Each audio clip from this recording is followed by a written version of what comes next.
Dengan mengingat semakin sulitnya mencari ekonomi, jika kita hanya berpangku tangan saja, tentu hidup kita hanya akan gini-gini saja. Nah, yang kita butuhkan untuk menolong perekonomian kita adalah yang mudah untuk kita lakukan, namun dapat memiliki kemanfaatan yang menyangkut dengan materi itu sendiri. Nah, karena berbicara tentang ekonomi, maka sangat dekat sekali dengan yang namanya kebutuhan pangan. Nah, di sini saya ingin berbagi sebuah tutorial yang menurut saya teramat sangat bermanfaat bagaimana cara kita berbudidaya jenis tanaman umbi dengan modal 0%. Jadi teman-teman, kalau ada waktu-waktu senggang, jika kalian tidak punya sawah, tidak punya ladang, tidak punya kebun, kalian juga bisa menanam jenis umbi-umbian seperti ubi jalar ataupun ketela ini dengan media tanam karung. Carilah karung yang berukuran sedang hingga karung yang berukuran besar. Maka saya dapat pastikan ubi jalar tersebut akan dapat panen tidak kalah dengan mereka yang menanam di hamparan luas. Singkong dan ubi sangat bermanfaat, dari daunnya bisa dikonsumsi kita sayur sehari-hari. Bahkan umbinya ini dapat kita jadikan cemilan, berbagai macam cemilan yang sangat lezat. Nah, maka dari itu, di sini langsung saja saya akan mengulas bagaimana caranya menanam ubi jalar supaya dapat tumbuh subur seperti ini tanpa menggunakan bahan kimia sama sekali. Nah, teman-teman harus pahami terlebih dahulu, jenis tanaman ubi jalar ini adalah tanaman yang kaya akan getah. Jadi tanaman tersebut untuk mencapai dalam keberhasilannya haruslah tetap selalu menjaga tingkat kelembapan dari kadar tanah yang ada di sekitarnya. Untuk menciptakan kesuburan, kalian dapat mengolah tanah untuk ubi jalar ini dengan kedalaman, atau mungkin kalau kalian menggunakan karung dengan ketinggian 30 hingga 40 cm saja. Kandungan yang kita taruh di dalam media tanam ini teramat sangat menentukan hasil panen yang akan diperoleh. Karena mengingat ubi jalar ini jenis tanaman yang kaya akan getah, maka kita harus dapat mempertahankan tekstur tanah ini agar awet di dalam menjaga tingkat kelembapannya. Jika kita hanya menggunakan tanah normal saja, maka akan lebih mudah untuk kering. Maka dari itu kita perlu tambahan kompos organik untuk kita campurkan di dalamnya. Nah, yang pertama untuk menciptakan kesuburan dari pucuk, daun, hingga batang dan sampai pada umbinya adalah abu dari bakaran sampah organik. Nah, teman-teman bisa membandingkan abu bakaran sampah organik yang tersiram oleh air hujan, dan jika dibanding dengan tanah yang basah, jika sama-sama terkena paparan sinar matahari, itu akan lebih awet dari abu dari bekas bakaran sampah organik. Maka dari itu kita perlu mencampurkan abu yang ada di rumah kita ya, dari samping-samping rumah itu bisa kita campurkan di media tanam seperti ini. Jadi boleh dari bakaran-bakaran dedaunan, ranting-ranting, ataupun sayuran-sayuran yang tidak terpakai itu ya, yang sudah kalian buang di tempat sampah, kalian bakar, pokoknya abu sampah organik ya. Dengan takaran, kalau kalian menggunakan media terbatas 1:3. Jadi 3 ember tanah dibanding dengan 1 ember abu sampah organik. Dengan pemberian abu organik, maka daunnya ini akan tampak sangat mengkilat, subur ya, karena tekstur suhu udara yang terdapat pada media tanam ini dapat terjaga suhunya. Jadi tidak terlalu panas dan juga tidak terlalu dingin. Yang dibutuhkan adalah suhu yang pas, sehingga nanti akar ini akan mudah untuk berkembang dan memungkinkan akan lebih cepat untuk panennya. Dan supaya tahan terhadap serangan hama, maka kita juga perlu mencampurkan pupuk kandang. Jadi percaya atau tidak percaya, pupuk kandang ini mengandung NPK alami, NPK organik ya, nitrogen, fosfor, dan kalium yang dapat memacu tingkat kesuburan dari akar hingga pucuk daunnya. Bahkan karena mengandung unsur zat besi juga tembaga, maka dapat menjaga kerentanan dari serangan hama yang akan menyerangnya. Manfaat kotoran hewan juga ini dapat berfungsi ketika nanti daunnya ya, ketika turun hujan ataupun angin itu kan kalau orang Jawa mosak masik bilangnya ya. Jadi porak-poranda ini tidak menyebabkan kelayuan karena kadar zat besi dan juga tembaga yang terdapat pada kotoran hewan. Namun catatan penting untuk diingat, jika kalian menggunakan kotoran hewan jenis apapun sebaiknya jangan yang stok baru ya, karena mengandung suhu panas yang terlalu berlebih. Jika kalian mempergunakan yang stok lama, maka saya jamin daun-daunnya pasti akan tumbuh dengan sangat subur dan tidak rentan terhadap serangan penyakit. Tapi jika kalian menggunakan yang stok baru, saya jamin daunnya akan segera menguning, kemudian layu dan mati.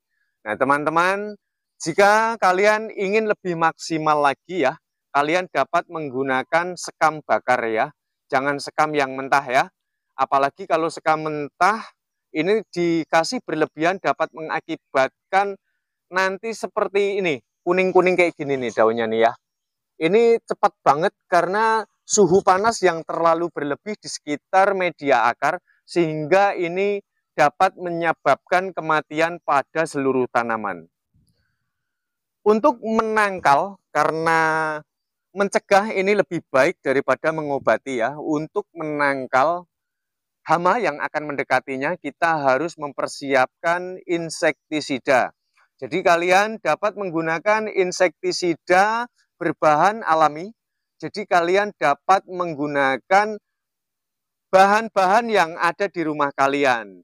Jadi untuk perawatannya kalian bisa menyemprotkan dari pucuk daun hingga pada akarnya. Kalian yang dibutuhkan adalah lada, tapi saya anjurkan kalian menggunakan lada hitam ya. Kalaupun tidak ada, kalian juga bisa menggunakan lada yang lain. Yang penting pokoknya lada yang masih utuh.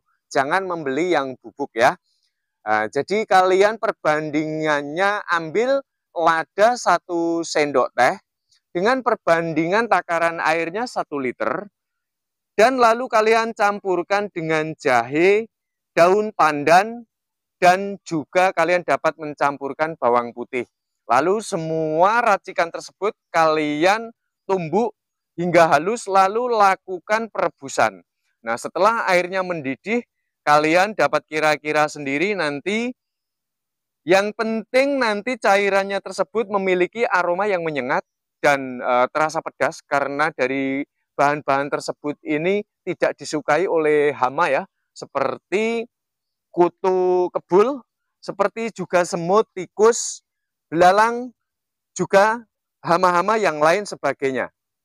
Dan juga dengan kandungan insektisida bahan alami tersebut ini tidak menyakiti tanaman, sehingga kalaupun nanti jatuh pada areal akarnya, maka dia akan update menjadi pupuk organik cair yang sangat menyuburkan bagi semua tanaman. Jadi tidak hanya kita bercocok tanam ubi jalar saja.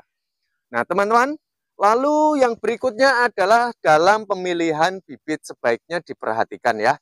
Nah, kalian supaya tidak mengeluarkan modal ya, kalian minta saja bibitnya seperti ini pada petani ataupun tetangga, karena juga sehabis panen itu biasanya yang diambil itu cuma daun-daunnya. Kalau batang-batangnya seperti ini mungkin hanya untuk makan ternak saja ya. Kalian minta bibitnya secukupnya pasti diberi ya.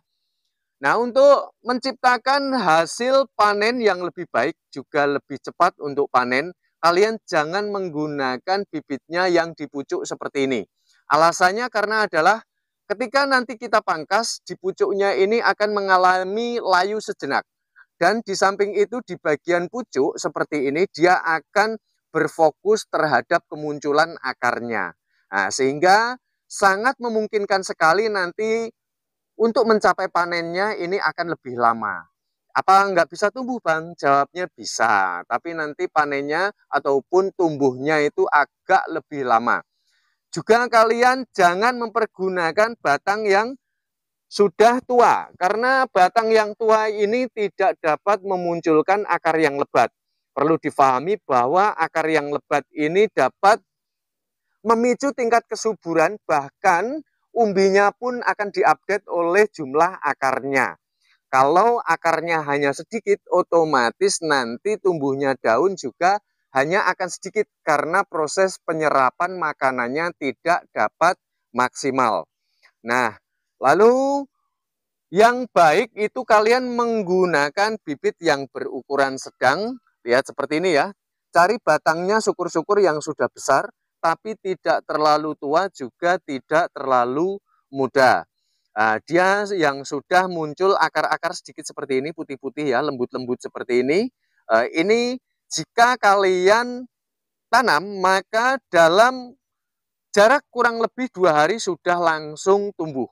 Dan jarak 3 hingga 4 hari langsung memunculkan tunas yang barunya. Nah, kemudian untuk panjangnya bibit ya, ketika kita mau menanam ubi jalar, ini sebetulnya tidak terlalu panjang, juga nggak masalah ya. Kalian bisa memotongnya dari 10 hingga 15 cm saja. Dan catatan penting, jika kalian mau berbudidaya menanam ubi jalar, sebaiknya daun-daun pelepahnya seperti ini kalian buangi ya. Dan sisakan nanti 1 ataupun 2 daun saja, supaya nanti akarnya ini yang akan dimunculkan seimbang dengan jumlah daun yang masih tersisa di atasnya. Sehingga nanti proses kelayuan tidak akan berlebih. Nah, karena mengingat jenis ubi jalar ini adalah tanaman yang kaya akan getah, sebagaimana yang sudah saya sebutkan di awal, tanaman ini teramat sangat membutuhkan tingkat kelembapan dari kadar tanah yang ada di sekitarnya. Maka dari itu kalian harus rajin nyirami sampai betul-betul dia muncul tunas barunya. Jarak tanam dari bibit yang satu ke bibit yang lainnya. Jadi kalau kalian menanam di hamparan luas, sebetulnya jarak dari 10 hingga 15 cm itu tidak apa-apa. Tapi kalau kalian menanam di media terbatas seperti karung, saya anjurkan kalian menanamnya maksimal 2 saja ya, di ganda. Jadi syukur-syukur kalian menanam 1, supaya nanti hasil dari umbi ketelanya ini bisa tumbuh lebat. Proses perawatan ketika kita baru selesai menanam. Jadi nanti jarak berapa hari biasanya akan muncul ya tunas-tunasnya. Ini kurang lebih sekitar 3 harian lah. 3 harian ini sudah muncul. Nah, kemudian nanti seiring waktu berjalan akar ini akan tampak di permukaan. Sebaiknya saya anjurkan kalian lakukan penimbunan tipis-tipis pada sekitar areal akar, sehingga nanti proses penyerapan fotosintesisnya ini bisa lebih maksimal. Jangan kalian biarkan akarnya muncul di permukaan seperti ini, karena nanti proses pelebatan daunnya akan lebih lama. Dan kita harus tahu terlebih dahulu ya, jadi ada keuntungan tersendiri kita menanam di alam terbuka seperti ini kalau untuk ubi jalar. Tapi juga ada kerugiannya. Jadi kelebihannya itu kompos organik yang kita buat tadi, ketika masa panen selesai, ini biasanya akan banyak yang terserap masuk ke dalam perut bumi. Bahkan yang lebih fatalnya, ada kalau terlalu berlebihan, hujan turun ya, ini akan terbawa air ke sana dan kemari. Sehingga nanti di proses penanaman yang berikutnya, kita harus melakukan penyiapan kompos organik ulang. Tapi jika kalian menanam di media terbatas seperti karung, seperti galon mineral, maka kompos organiknya tidak akan kemana-mana. Sehingga proses penanaman berikutnya kalian tidak perlu mempersiapkan media tanam yang baru. Baiklah teman-teman, saya rasa sampai di sini ya, sudah semuanya saya menjelaskan. Kita berbudidaya menanam ubi jalar ataupun ketela ini dengan teknik organik. Jadi tanpa kimia sama sekali. Kalian kalau mengalami tekstur media tanam ini suka cepat banget kering, terus kemudian teksturnya memadat, kalian dapat melakukan penggemburan tanah kembali ya. Tapi ingat dengan catatan jangan sampai merusak akar pada ketela kita. Jadi pelan-pelan saja, maka dari itu saya anjurkan kalian kalau menanam ketela, itu jangan terlalu dangkal. Karena dengan tujuan ketika kita melakukan penggemburan tanah kembali sehingga nanti ketela tidak akan mengalami proses kelayuan. Baiklah, saya rasa perjumpaan kita sampai di sini dan kita jumpa pada tutorial bermanfaat selanjutnya. Salam perkebunan.